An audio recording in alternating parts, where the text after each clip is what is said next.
My name's Danny Guinness. I'm with Both Staking. It's kind of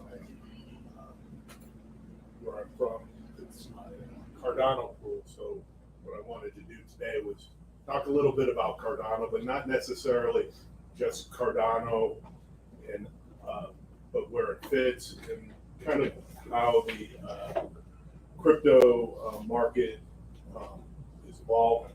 So short agenda is, give you a little bit of an update as to what's going on with Cardano, and then we'll talk a little bit about the staking, and I'll tell you a little bit about how to stake Cardano. So before I start out, and get into like what is a Gen 3 crypto, which Cardano is, just to give everyone perspective. So the first generation of cryptos was Bitcoin, Dogecoin. And what was good about those is the first time where you could send someone some value without it having to go through a bank or a trusted third party. So for instance, I could mow Kent's yard, and Kent could send me $10 in Bitcoin, and we wouldn't go through the bank. He wouldn't have to go to the ATM, give me money or what have you. So the nice thing about the Gen 1s were very secure, very easy to do transactions. The problem is how they scale. How many transactions a second can you do? It's kind of limited. So then you got your Gen 2 cryptos, and that would be Ethereum and products like that.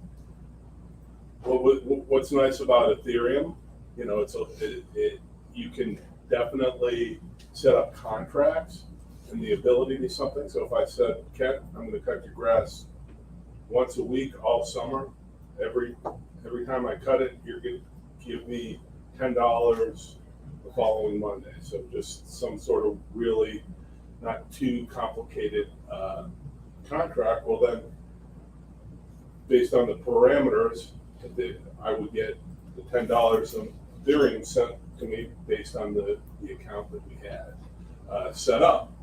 So, you hear a lot about smart contracts and the ability to do different things like NFTs. An NFT is really a smart contract where you're storing something of value, and you have all that information on there. Issues with Ethereum is it's very secure, very easy to do transactions, but it doesn't scale well. And some of the expenses associated with doing transactions on Ethereum are because of the fact that there's a lot of users using it. I'll give you an example on Ethereum. About a year ago, I wanted to see what it'd be like to send 0.1 Ethereum from one of my wallets to another, but using that the least expensive way to do it. So I'm transferring 0.1 Ethereum. It's going to cost me like 28 cents, and I sent it to myself. It took 6 days to get there on the cheapest schedule. So with Gen 2, type of cryptocurrencies, again, it's a little bit, it needs to scale out a little bit more. And that's what Ethereum's really doing with the Ethereum merge, the 2.0 merge with Ethereum, where they're going to be putting a lot more nodes out there and a lot more computing power, and they're going to be able to do and scale up transactions significantly. Come to Cardano, and this is what they're calling a Gen 3 crypto. And what a Gen 3 crypto, there's really 3 characteristics. And I'll admit I saw a very good video done by the founder of Cardano, Charles Hoskinson, about what defines a Gen 3 cryptocurrency. This was done a couple years ago, so before a lot of this stuff that is now out there is out there. So what you have is scalability, sustainability, and interoperability. And that's what defines the modern Generation 3 cryptocurrencies. First thing is scalability. So just think right now, the total market cap of cryptocurrency is $1.6 trillion. That's a lot of money.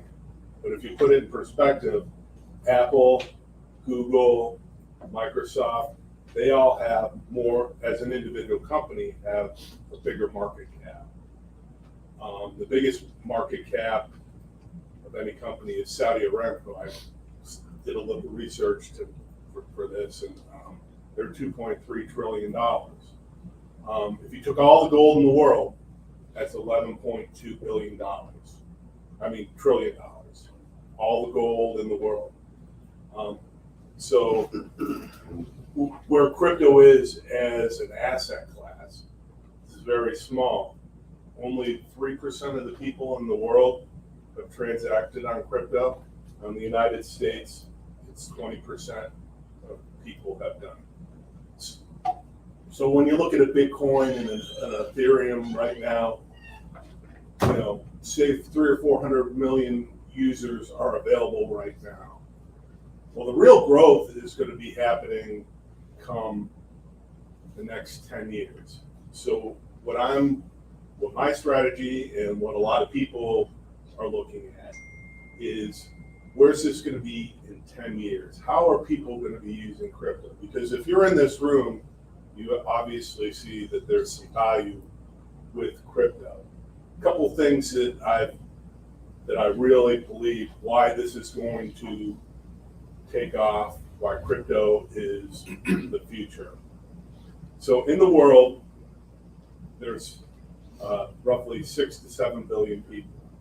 Less than 1 billion people have a bank account. So, we're lucky here in the United States. If you make a left or a right out of here, probably going to be able to come across an ATM or a bank or a credit union or a grocery store to be able to get your money and transact and go on your day. Throughout the world, there are 6 billion people who don't have a regular bank account. How do those people do transactions? Well, it's very difficult for them. And without having access to a bank, your chances of growing your wealth are significantly reduced. So the one of the most interesting things I saw is that no one has a bank account, but there's over 6 billion cell phone users. So throughout the world, if you live in a very poor country, you may not have a bank account, may not have much money, but somehow you have a phone, which is totally revolutionary. There's 60 countries in the world right now that use the United States dollar as their currency because their countries cannot or don't have a viable currency, So there's a lot of turmoil as that, exchanging value throughout the world.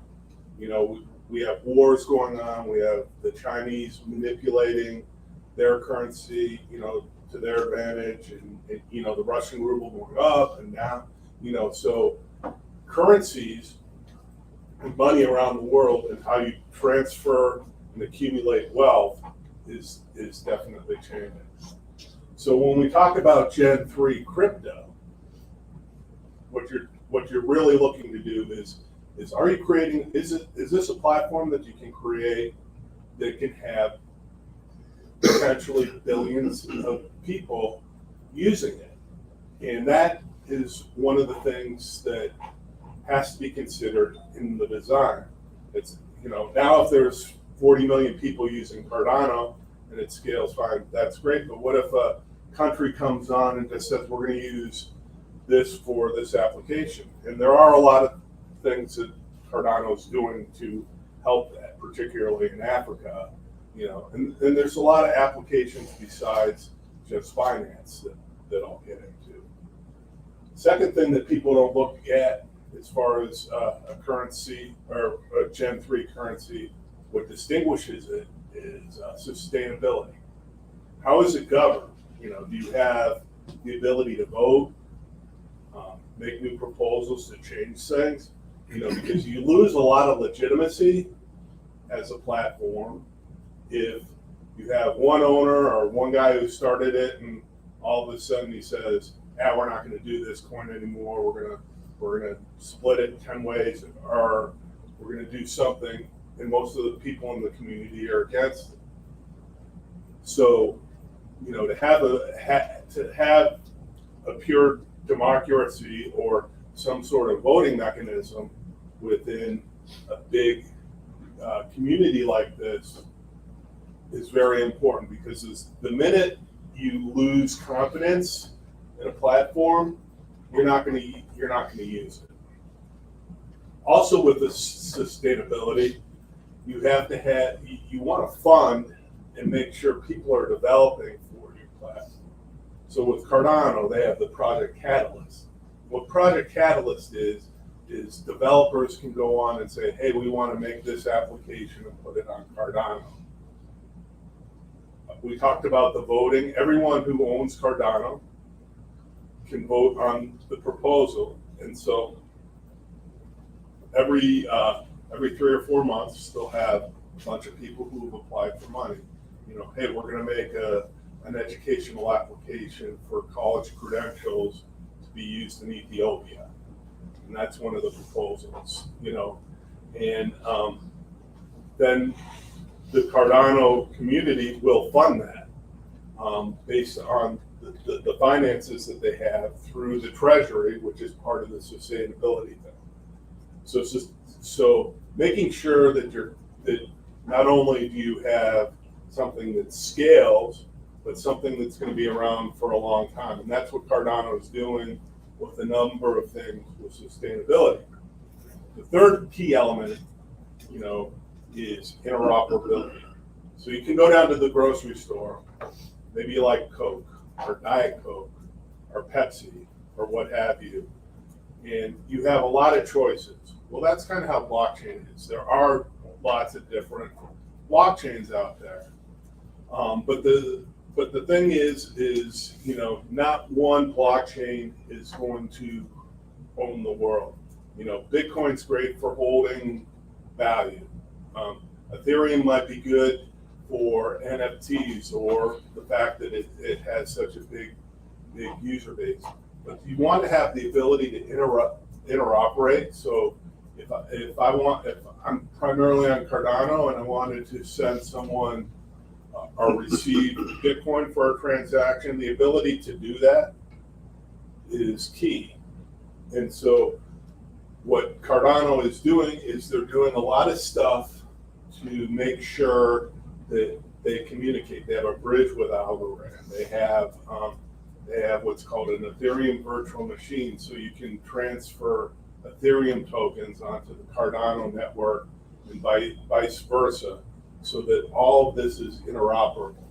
Very key point for growth, because if you're just building kind of a platform that's an island and you can only use that platform, I think you're only going to get limited user adoption. You want to make it as broad as possible with the most amount of people, so even if you have someone who's only doing a couple of transactions, you can support everyone in the world on this platform. So it's very key to have these three elements. Security is also incredibly important. And so Cardano, with the way it's constructed, using cryptographic security, there's a lot of security built into it, particularly around your wallet, the staking nodes, like the one I have. There's certain responsibilities I have to make sure that everything is secure or it won't work. The thing that loses credibility for any cryptocurrency or anything, any of your bank, is it getting hacked all the time? Does it have poor security? Is it designed wrong, so someone's exploiting something on a smart contract. Well, for the most part, Cardano has not really had a big security issue. And most of the security issues that have happened have been done to user error, people who do not necessarily have know all of their security and how it works. So if you look at it right now, Cardano is the number 4 cryptocurrency. You know, you look at the top 10. Bitcoin, then Ethereum, then Binance, and then Cardano's the number 4. You'll see in there like Tether or USDC. Those are in the top 10 as far as value, but those aren't really like a crypto platform. They are more or less of a sit on top of an Ethereum as a layer 2 type of coin. Not diminishing the fact as to what they are, you know, and how valuable they are, but it is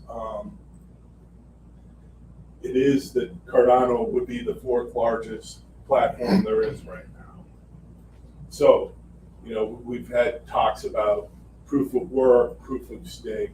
Proof of stake is where when you create a block, you have to come up with a consensus. And everyone kind of has to agree, yeah, the transactions in this block are valid.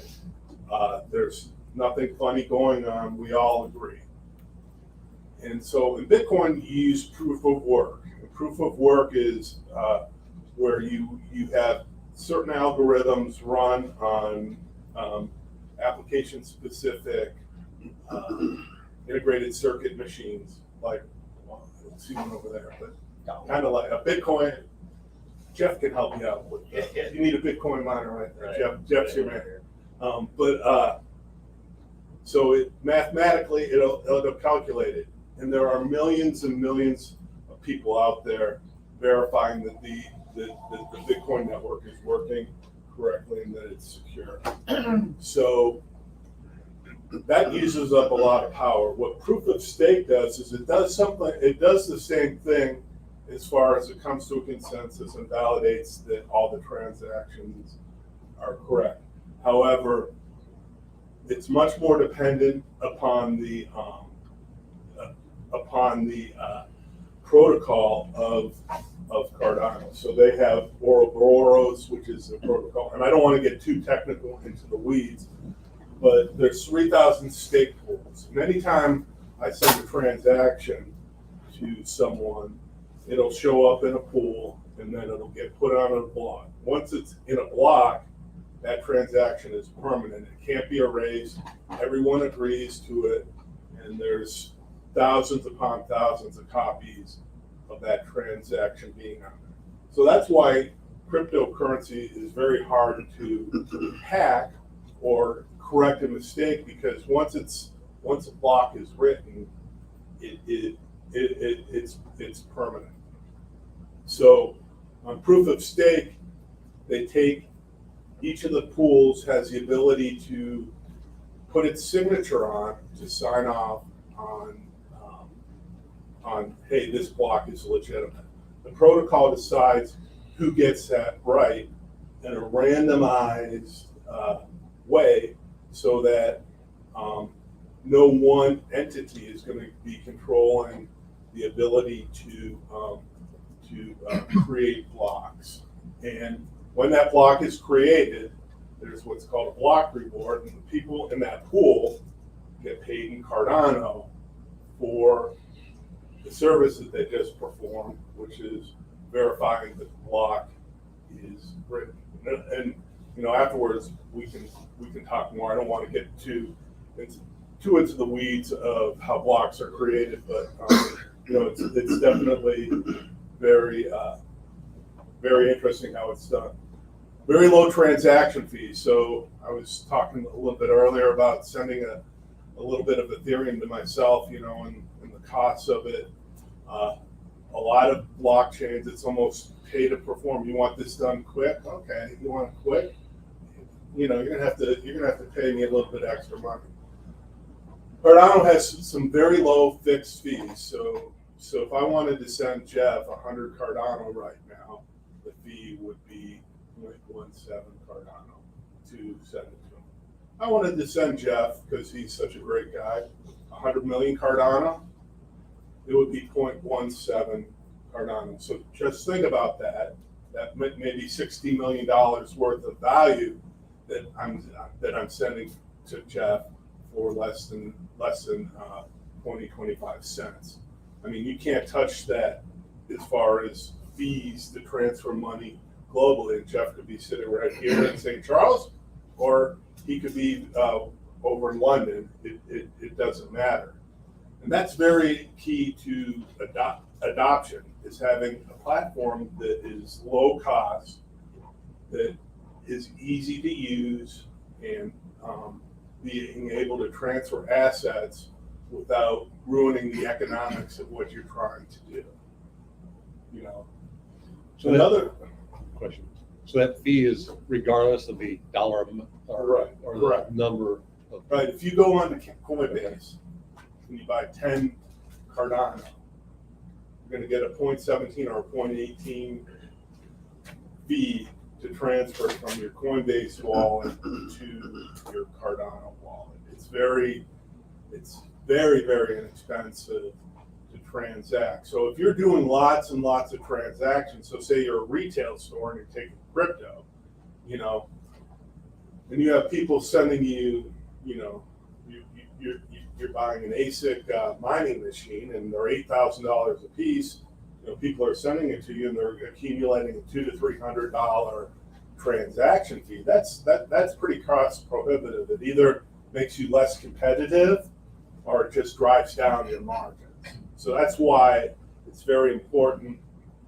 You know, what I'm saying as far as Gen 3, you want to have all of these elements within it to make it inexpensive so that people can actually do business on your platforms. The next one I put in here is strong community.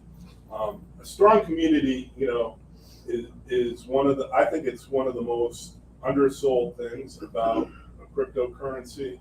You know, we hear about people who are Bitcoin maximalists or Ethereum maximalists or Cardano maximalists. But the thing is when you have a strong community, it means you have a lot of people using the platform. You have a lot of people who are thoroughly invested within Cardano to make sure. And there's all kinds of marketing FUD. Sometimes if you go on and you go and Google certain cryptos, it's almost like when watching a professional wrestling type of thing, because there's a lot of smack going back and forth between people. Oh, your platform is stupid. Anyone who goes on your platform is an idiot, or whatever. Or you guys are a bunch of crooks. It's one of the because there's a lot of money there. There's a lot of there's a lot of that going on. So you know, when you're looking, you kind of got to do your own research and look at the platform, and don't take some dude from Albuquerque's opinion that this particular thing stinks. Just go out and look and do your own research. I really think it's important. But when you have a strong community like that, when you have these big ups and downs on prices that are going on, if you have a lot of true believers in your community, they're not going to be selling, you know, a little bit of bad news. They're not going to, oh, gee whiz, what should I do? It's raining outside. Oh, I'm going to sell all my Cardano. I think one of the problems that you had with Terra Luna that just happened, even though there's a lot of community, really a big community of it, you know, and everything is great when your stock chart looks like this. You know, everyone loves each other. We're all great. But when it goes down like that, people are going to bail, and they're going to be like, "Yes, forget it." And they didn't really have a lot of strong leadership and in a very wide community. So I think that really kind of precipitated when a little bit of news, and it kind of became a snowball and rolled down the hill. You know, so don't undersell the community. research and development, I think this is one of the great things about Cardano is that they have a lot of partnerships with universities, particularly research universities. So, like Washington University, they're very big with Carnegie Mellon in Pittsburgh, University of Glasgow in Scotland. And a lot of the people who are doing the development on Cardano are in the academic world. So they're doing a lot of research on different aspects of blockchain or different aspects of cybersecurity. And so a lot of that, when they come up with a functional design, is peer reviewed. And sometimes it doesn't, you can say it takes a little bit longer to get something and build it and put it out when you have a lot of people looking at it, and that is true. But the thing about Cardano is that I think what they're doing is they're building it right the first time, so they don't have to shut down the blockchain. There was a famous quote by this guy who is one of the leads on Solana, and he said, sometimes you just got to take a frog and give it a kiss and put it on to the network, meaning that it's better to deliver something on time than not. And he's kind of criticizing Cardano for that. But Cardano, and as an operator getting to use their code, you can see how well how well it executes. I don't read the code, but I use it, so I understand how everything's working. And so the thing is because they've worked so hard in developing and having a platform that's tested and true, I think that gives the platform a lot of credibility and usability, because it's kind of like back in the old days when you had an antenna and a TV, and if channel 11 started fading in and out, you just changed the channel. You didn't, maybe once or twice. Well, that's how it is with crypto. If you're on Cardano and it starts to fail like 2 or 3 times, and you're like, yeah, I don't need this. And that's why keeping it that way, where it's where everything works, is great. So there's been a significant amount of transactions and transactions growth. So you look at who's using the platform. Last month, Cardano had more transactions than Ethereum did, which kind of blew me away because Ethereum is such a big platform. Cardano, I believe right now, last month was the most transactions. They've grown over 400%. They've significantly added more wallets, and when you add more wallets, that's a metric that's being used that you would use to measure how many new users you're getting. So on a worldwide basis, it's growing. There's more people using it, more people engaging on it, and actually doing more transactions. So it's kind of like a brand new mall that's getting a lot of foot traffic. The more foot traffic you get, the more value there is to that network, because you could build the most beautiful shopping mall, but if you don't have any people coming into it and people buying and selling and having transactions, it's kind of really worthless. And that's where I think these last two things kind of tie together as far as showing particular growth. Can I ask you a question? What are the transactions? Like, what are they? I mean, what are people doing? Well, so here. Oh, you're going to. Thank you. I mean, I'll allow me to $5 introduce this next slide. $5 I owe you here. So this is one of those things that is absolutely. This is like one page, So as you can tell by the PowerPoints, I didn't go to school to get a marketing degree. I'm barely functional. This took me a lot longer to come up with this than the content. I knew the content, and I could tell you all this stuff off the top of my head. But to get this to even look mediocre, and that's all I was striving for. I set the bar very low. But this is Cardano Cube. So if you ever want to look and do your own research on Cardano Cube, this thing called CardanoCube.io. What it is, it's just a list of all the different applications or platforms that are running on here. And this is, if you scroll down, you would have to hit 4 times the down arrow button to get to the bottom of the page. There's a lot of things in here. But you were asking what's going on there. You know, there's a whole bunch of DEXs, which are basically exchanges where you can exchange coins. Cardano platform coins, but some of them you have the ability to get Ethereum for Cardano or that Bitcoin for Cardano. You have a whole bunch of different wallets here. I mean, people are developing wallets for Cardano. And you don't develop a wallet, which is very complex to do. There's a lot of things that you need to do if you don't think that the platform's going to go. So what is that? About 10 to 12 wallets that are out there. DeFi, a lot of decentralized financing, where you can do all sorts of things like lending or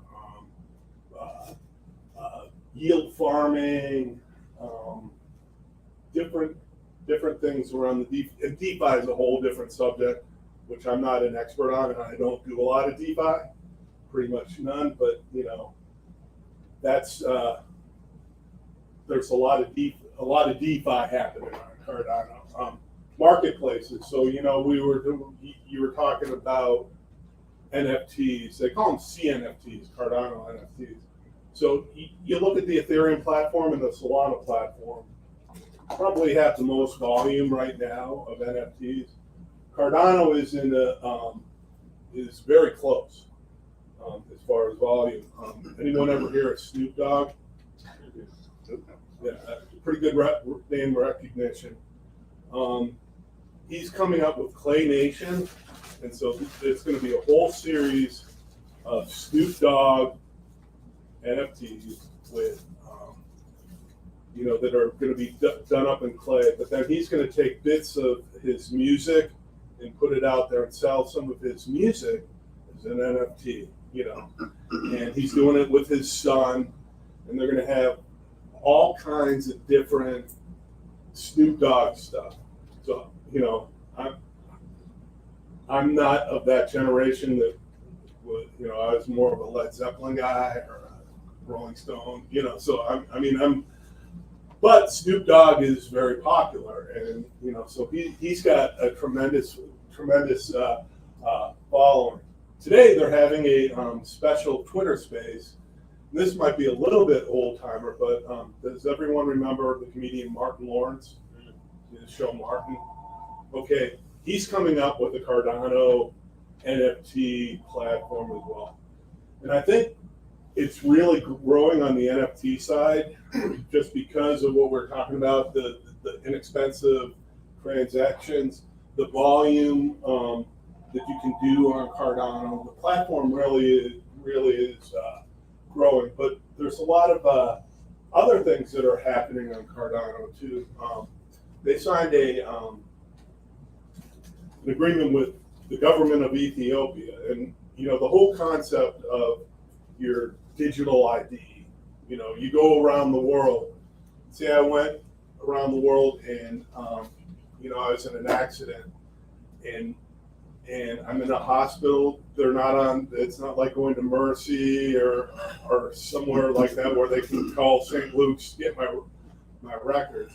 Well, you don't want your medical records just sitting out there, But with cryptography and cryptocurrency, you can take those records, have a unique digital identity that I can give to the doctor in the place where I'm at, and they can access my medical records. So say if I have a bad back or diabetes or whatever, heart condition, they can get your whole history. And that's one of the things that you're going to see in the next 10 years is because the ability of these platforms to store information that's very confidential, but you'll have the ability to store it very securely. Also, what they're doing, what Cardano's doing, I started to talk about Ethiopia. I got a little off there. So the government of Ethiopia has contracted with Cardano for their educational system. So one of the things, in the United States, if you went to Fort Zumwalt South High School and you're applying to a college could get your high school degree, your high school transcript, and not worry about, hey, did so and so really get a C in math his sophomore year? So in countries that don't have kind of that development, your educational history is very important, and you don't want to have a lot of fraud into it. So we're talking about digital ID, educational credentials.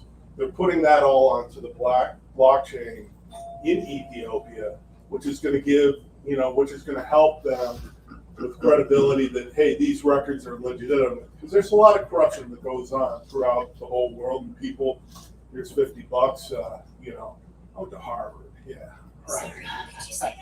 No, I didn't go to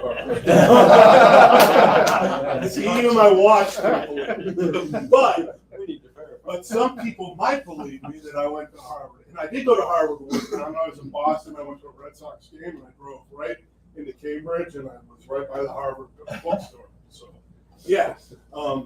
But you can see all the different credibilities, and security that you can have in information, because the way we look at information and how to secure it in the future is, if you don't have trust, then you get a bunch of cynical people. And I think this gives people a lot of trust into what's going on.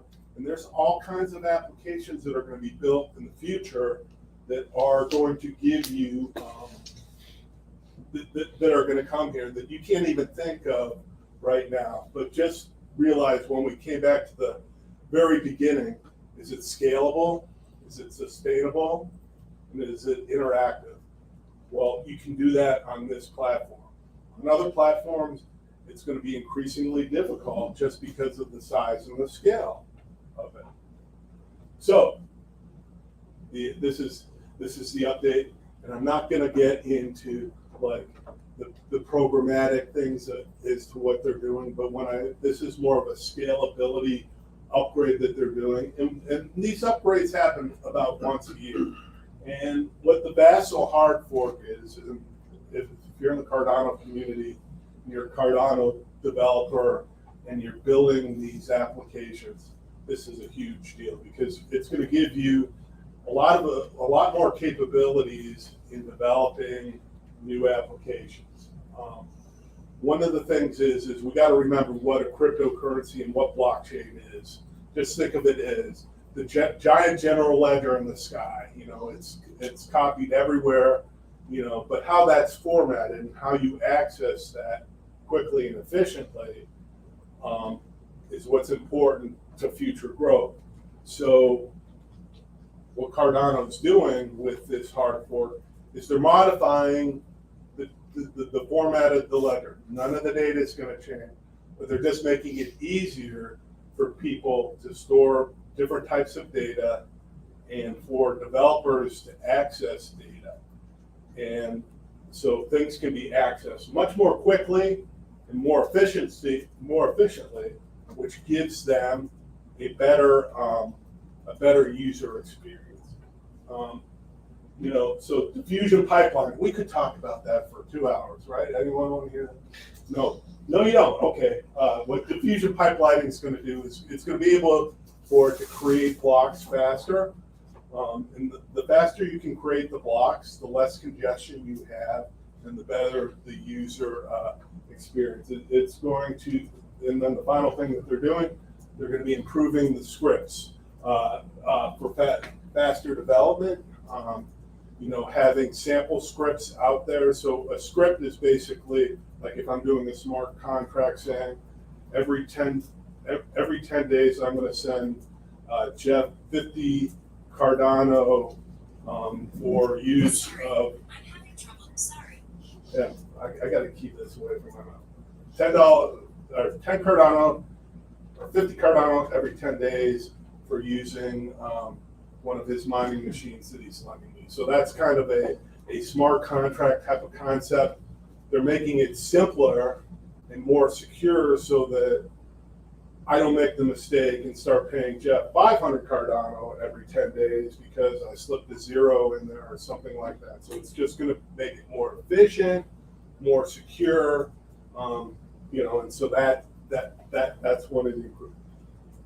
On the diffusion pipelining, does that mean that it'll create a block just as fast as, like, I know Bitcoin shoots for like a 10-minute on average block time.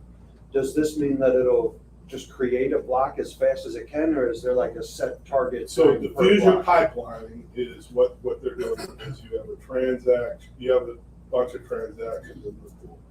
And then you come to consensus when you're writing the block that these 10 transactions or these 50 transactions are going to be part of this.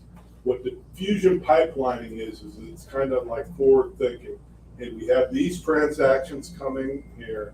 We have this part of our network is going to kind of take a look. Hey, all these transactions coming through, look, are legitimate. We match them up against the blockchain. These are all cool.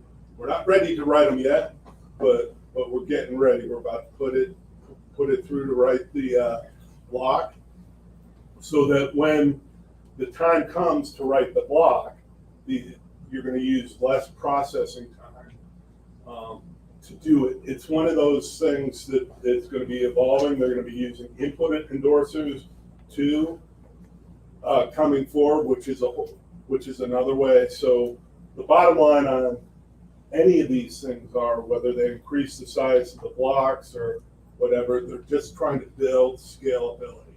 And that's incredibly important, as you go forward and you have, when you have 20 million users versus when you have 3.2 billion users. So the good thing is we don't have 3.2 billion users right now because, it probably wouldn't be the greatest experience. But what they're doing is they're planning for that and making step-by-step adjustments to grow that, so that they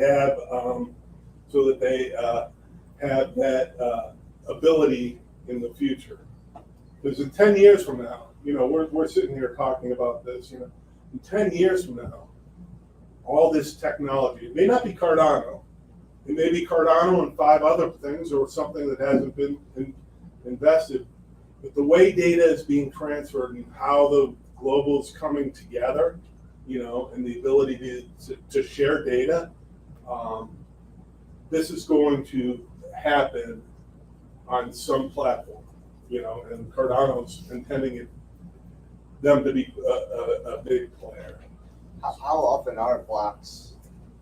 So blocks, on average, so in a 5-day period, there's 22,300 blocks per day. So they're averaging between 10 and 15 seconds. Sometimes you have a bigger block, or it takes a lot longer. Sometimes you'll get blocks within 2 or 3 seconds. And But on average, so on a 5-day, so and I can come to the next thing, because I'm going to talk a little bit about Cardano and staking and how blocks are created. But the thing is so on an epic, and some of you may know what an epic is, or some of you may not. An epic is basically like a historical period. So on Cardano, they call an epic is exactly 5 days. So every 5 days at 4:45 Eastern or Central Time, you have a new epic. So the epic, I think it was 3:42, ended on Saturday at 4:45 here in St. Louis. The next one is going to end, so 5 days. It'll be Thursday at 4:45 p.m. on Thursday. So it goes in perpetuity. So I believe there's like 72 epics a year, or 73. I don't think it balances out. I'm not a math major. However, in each epic, there's a target of 22,300 and some odd blocks that are created in that 5-day period, you know. And so sometimes you may have a short block. Some might be a little bit more complicated and take it longer. It just all depends. But block propagation is very important. But if you're expanding the size of the blocks and you're able to store more information on a block, you're going to be able to do more transactions, because the blocks aren't set to, you can only have 10 transactions in a block. There are some physical limits to how big the block can be, but they're trying to get around that and building this up into the future. So the blocks aren't fixed in size? No.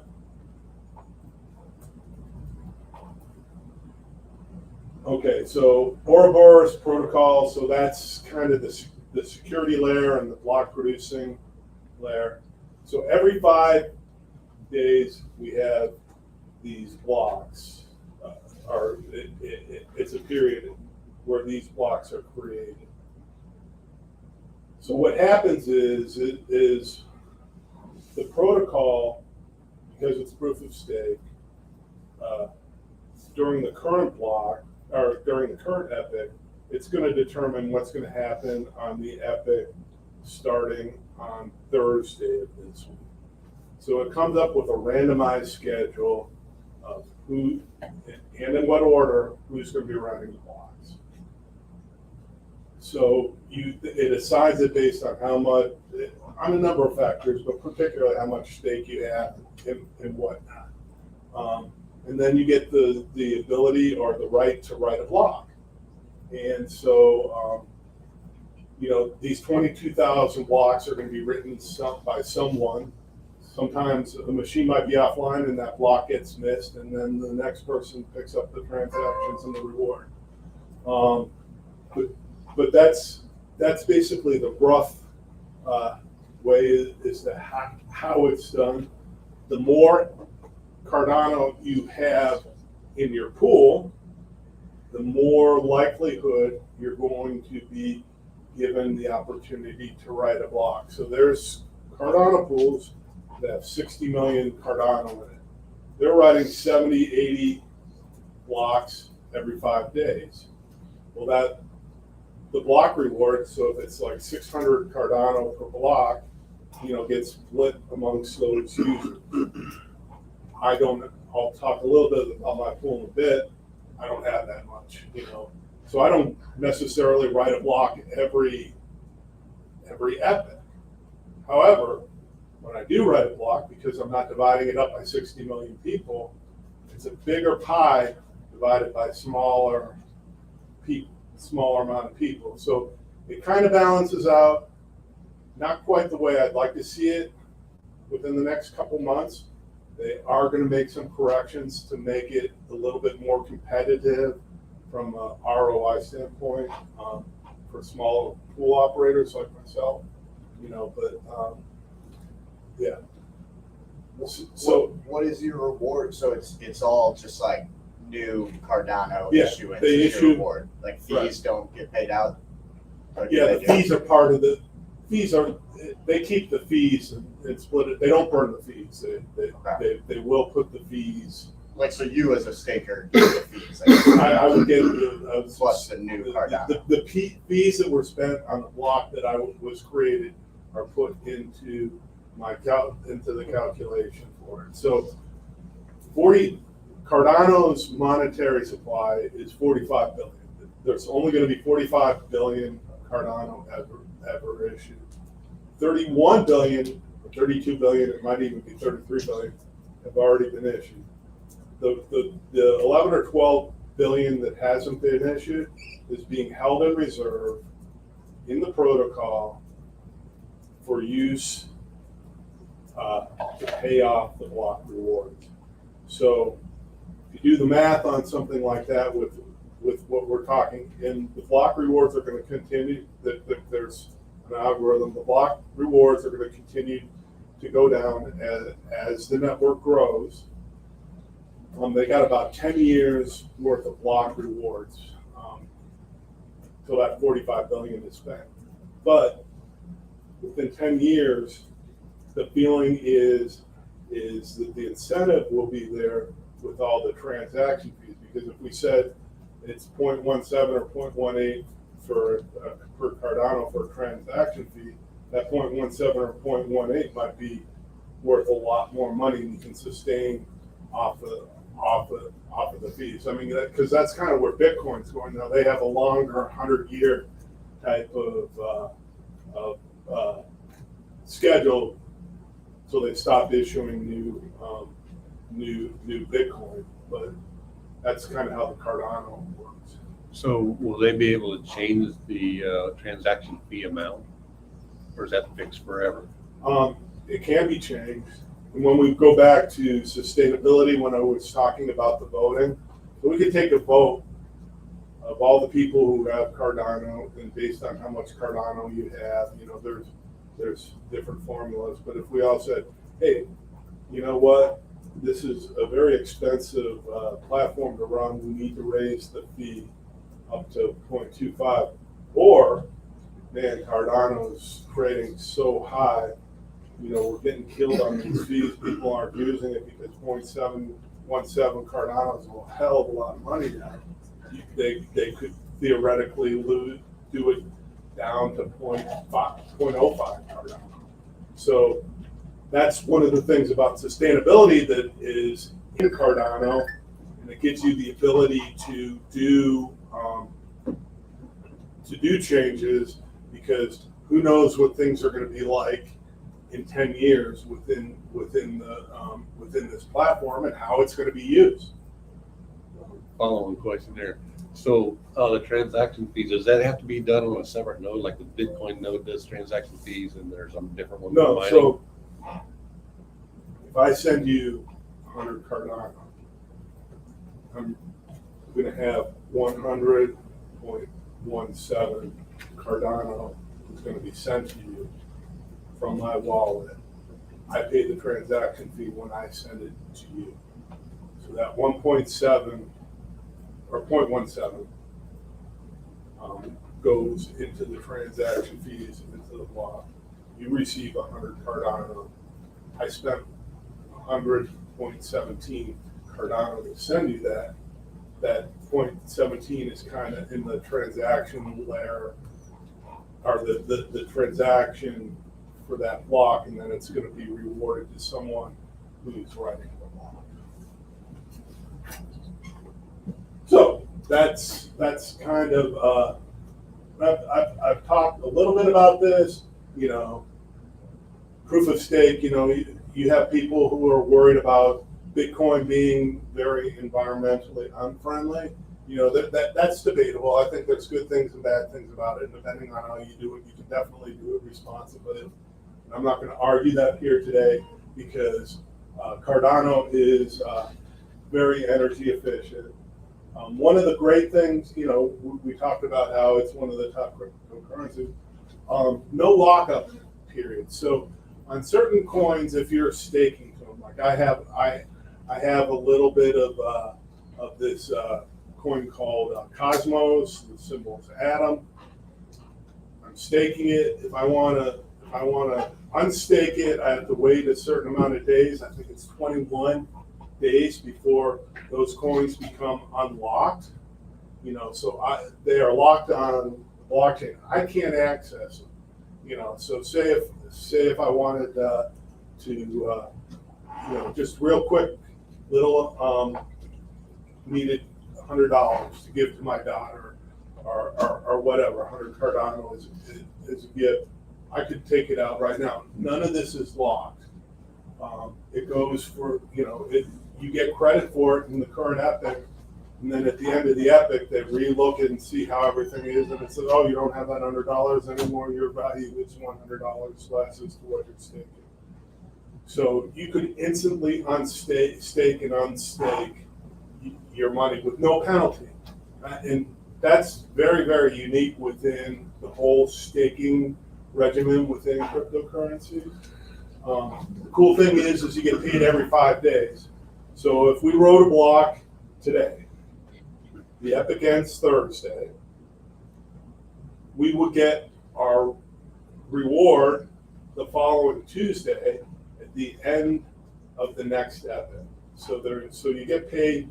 You basically can get paid every 5 days, which is a great thing if you're in the right pool and you have the right amount. There's terms and conditions apply on something like that. But there's a ton of different pools. I have a question. Sure. So after every 5 days, is that when you get your unstaked amount, or is that only the reward? No, that's when you get your reward. So let's say you had 1,000 Cardano, and you had it staked to a pool, and you're getting 5% annual return. So maybe you're going to expect to get I don't have the math in my head, but you would expect to get a couple of Cardano every 5 days based on that 1,000. And say you decided, hey, I really want to buy something, or I need this money for something. You could take it out right away. Sorry, You wouldn't be penalized. You could have access. It's not physically locked up within the protocol, so that you can move it whenever you want. Like I was talking about Cosmos. If I had to send you 100 Cosmos right now, I have 400, and I wanted to send you 100. I needed to send you right now. I physically can't do it because it's locked up in the state. But if you needed 100 Cardano, and I have it locked up, I can send you 100 Cardano right now, unlocked. Which is a good thing, I think. It gives you a lot more freedom, because who knows when you're going to have an issue or when you might have an opportunity. So, I think the staking rules within Cardano are probably the best staking rules that they have. Just skip down a little bit.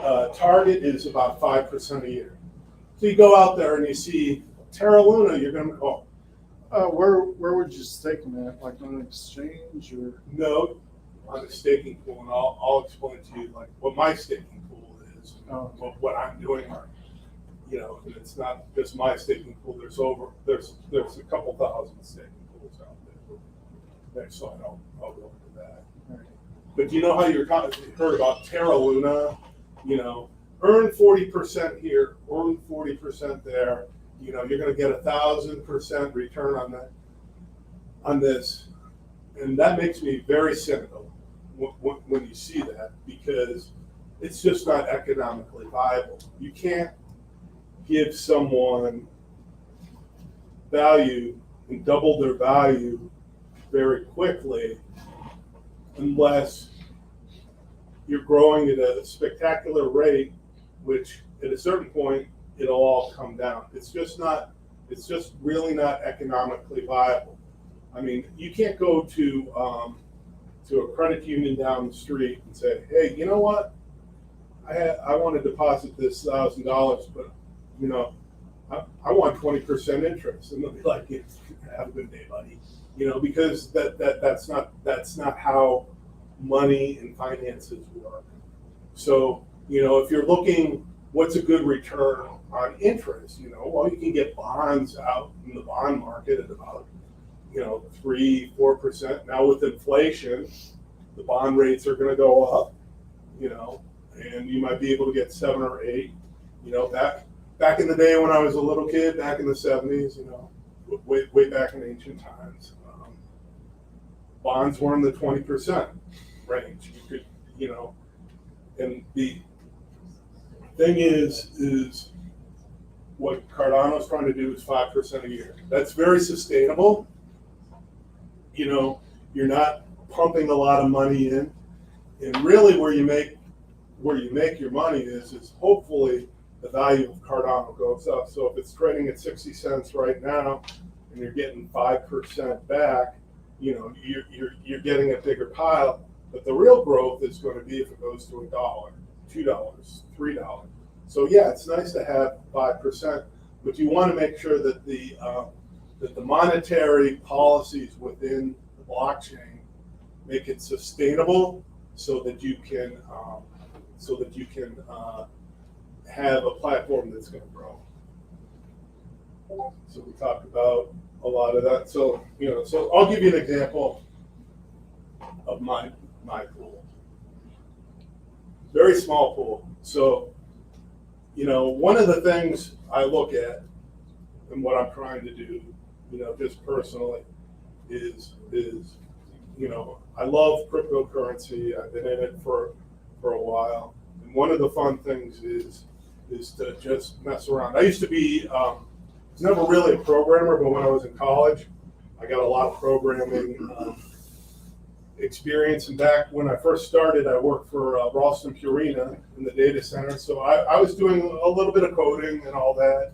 And, I was okay. And then I had 4 kids and, I got into sales. So I'm kind of like a reformed programmer. I know a little bit about it, but I love doing cryptocurrency. All my kids are grown, so I have a lot of time to spend on this. So I set this staking pool up when Cardano launched, and I got to play around with it, so I don't necessarily, it's a great pool technologically. Everything works really well. I'm just not like a marketing whiz, I can't go on Instagram and do the please stake with me. I'm not there. As they say, the kids out there, I have 4 daughters, okay, and they all have Instagram, Snapchat, this or that. I'll be sitting with my younger. She's 21 years old, and all of a sudden we're eating dinner, and then I'll see her. And it's like, what the hell was that? I can only imagine my grandparents coming and seeing me. Like if my grandfather, God rest his soul, but if I was sitting there eating dinner with him, and I started doing this, he'd go, what the hell's wrong with you, kid? What the hell? And it'd be a little bit maybe spicier line. So I'm not a very good marketing person, but I'm trying to do stuff like this, education. I have a website, www.mostaking.com. Okay, so when Cardano launched their staking, they launched it at the beginning of 2020, 8/1. Actually, I'm sorry, beginning of August of 2020. Well, that was COVID time, so I'm working from home, working hard on my day job, but not going anywhere, didn't go on a vacation. So I just started fooling around with the Cardano code. Yeah, this is pretty cool. And that's when Cardano was trading at about 2 or 3 cents a piece, so okay, yeah, it's not too expensive. So I got a certain amount. I got 125,000 Cardano over time, and so I set up the infrastructure for it. And what's really interesting is I can call myself a very global person as far as this enterprise. I'm not John D. Rockefeller or Bill Gates or Jeff Bezos or whatever, but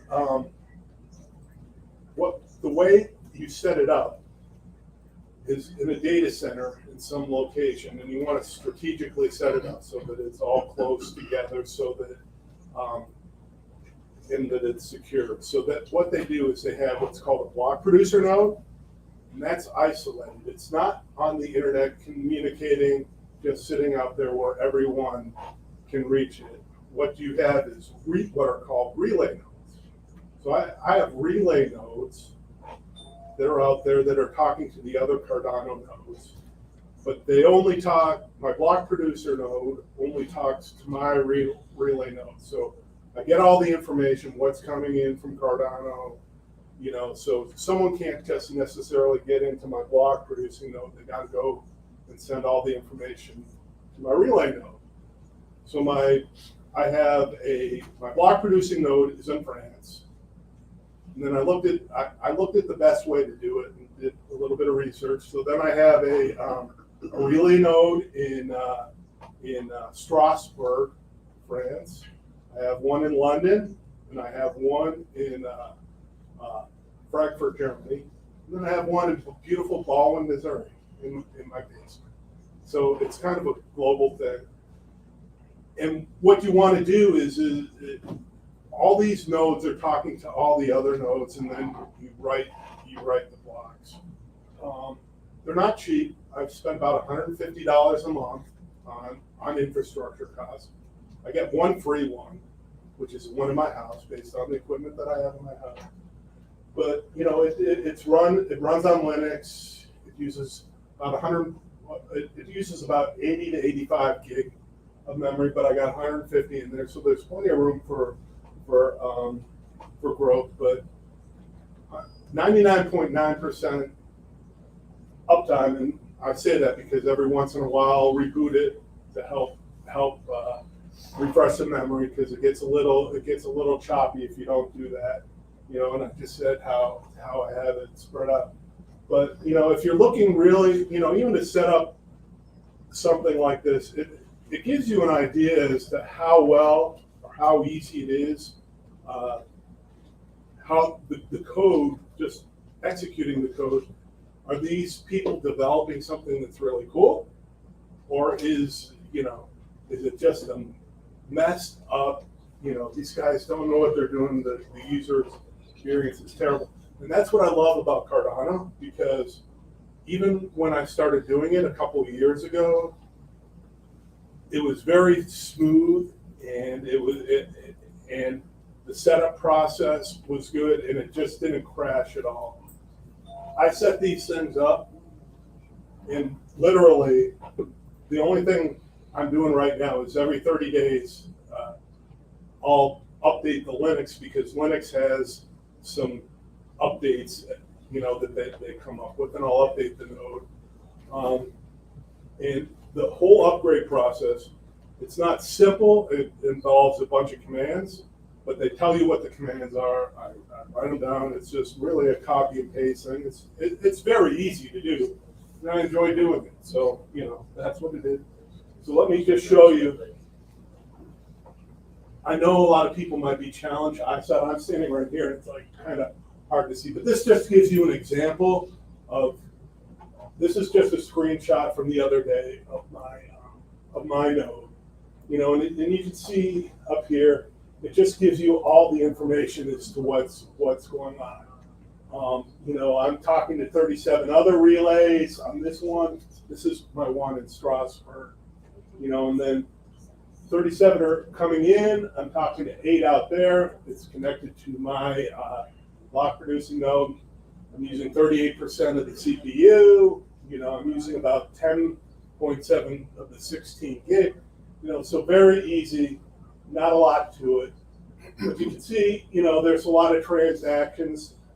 Looks like I processed over 800,000 transactions. I think that was like in about a 5-day period. So that's what it looks like. You know, it's kind of cool. You know, it's kind of fun to do. It's been really rewarding. I've been up here. I hope I haven't bored you. It's a lot longer than I thought I'd go, but you guys have asked some great questions. You know, if anyone has any questions, you know, let me know. I'm certainly available.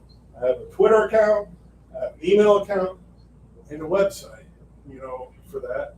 Working with Jeff here, you know, I want to thank Jeff for inviting me to talk about this. It's been a lot of fun. Love coming to these things and seeing a lot of them. A lot of good information to get. Are you accepting card? Could I stake with you? Yeah. All right. Just go in the wallet, search on what the ticker code is, and, you know, if there's anything, you know, some of these ticker codes are hard. I just, you know, I told you how crappy I am at marketing. I was like, Missouri. Okay, I'm in Missouri. Okay. Well, it's not a most staking. And I'm like, yeah, that sounds kind of cool. Most, you know, and it was like, I was going to come up with, I had all these great plans, you know. You're not mis-staking when you're most staking. Stuff like that. But, you know, I haven't had the ability to do a ton of in-depth marketing. But, you know, hopefully it'll grow. The reason why I'm sticking with this, a lot of people quit because they're not as successful. And I haven't been raking in the millions. You're not going to see a Lambo out there with Mo staking on it. It's a vanity license plate. But the thing is, this is really cool. That's why I love crypto. You know, you get to play with the technology. You get to experience the code. And you know by doing research that 5 years, 10 years, 15 years, I'm hoping something like this is very valuable, and it's important to me to have my own, even if I'm making less than if I was partnered up with someone else. It's just because then I get to see the code, I get to see everything that's going on, you know, and it's kind of a break-even proposition for me. But you know, I can tell you, if you really want to get into this, best way to learn is to try to do little different things like mining or setting up a node. There's you can set up a Cardano wallet, which is actually very easy to do, and it has a full copy of the blockchain. So you're just like a node on the network, just like my Relay node is. It's their dataless wallet, which is on that Cardano cube that I put up there. So there's a lot of cool things that go along with crypto. So, you know, and love this store. You know, they have lots of great things coming up. I'm sure, you know, Jeff and team are going to Sorry, be, did you say that again? you know, okay. Damn technology. Always Okay, listen. yeah. So, anyways, I'll turn it over.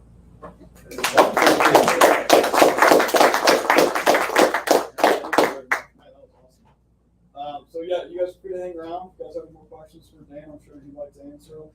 I want to update you guys on some of the other events that we have coming up this month. So today's Tuesday.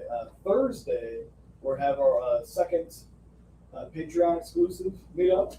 So it's a little round table. We take these tables, all push them together. We all sit around, have pizza and beer, and we just talk about whatever we want. It's not necessarily a focus on a very specific topic like there is here to Crypto over Coffee or like Bitcoin over beer. A little bit more free flowing, and that's only for our Patreons.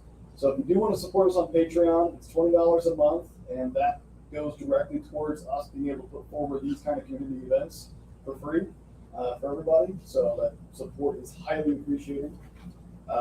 That's Thursday.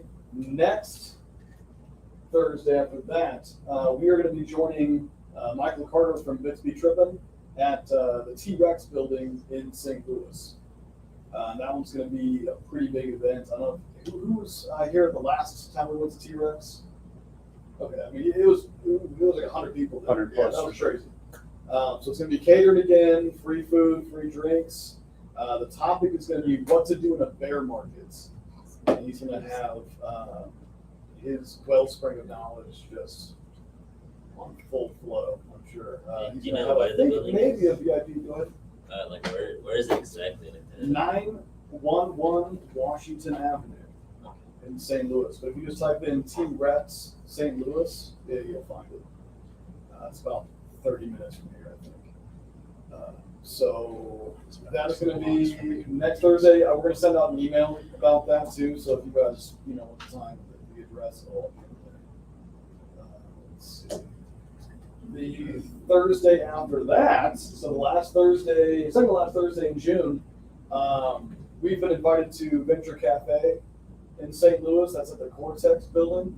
We're going to be doing a Bitcoin basics class, which is going to be an introduction to cryptocurrency and blockchain tech.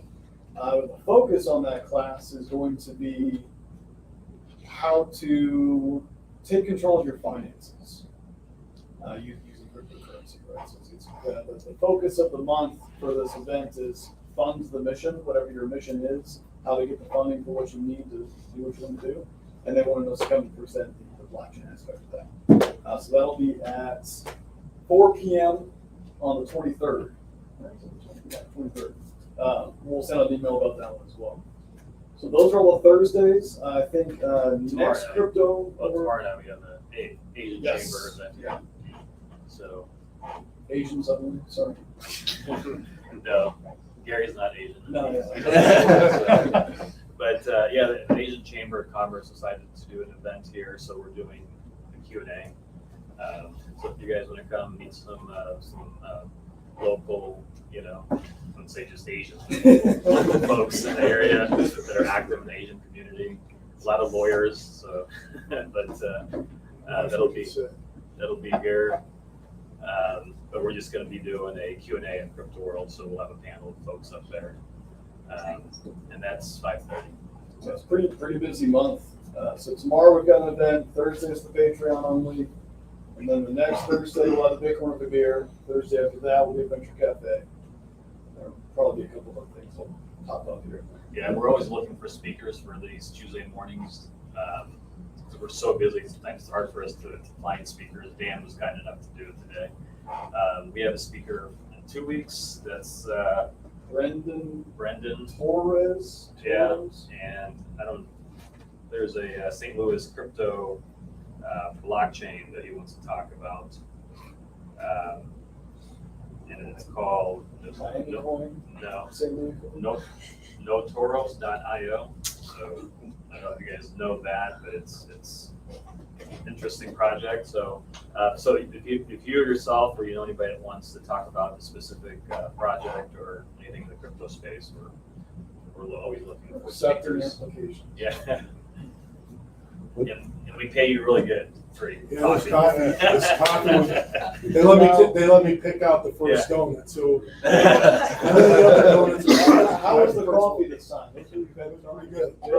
Yeah, it's Black Rifle coffee. We switched over. Switching over to that. There we go. Been wanting that forever. Jonas, what time's the Patreon start? Patreon starts at 6:30. 6:30. Yep, starts at 6:30. Goes till usually at about 9. I think last week that was till 9 or 9:30. And if you want to join that, just go to shopcryptoworld.com. You know, there's a link to be a patron on that.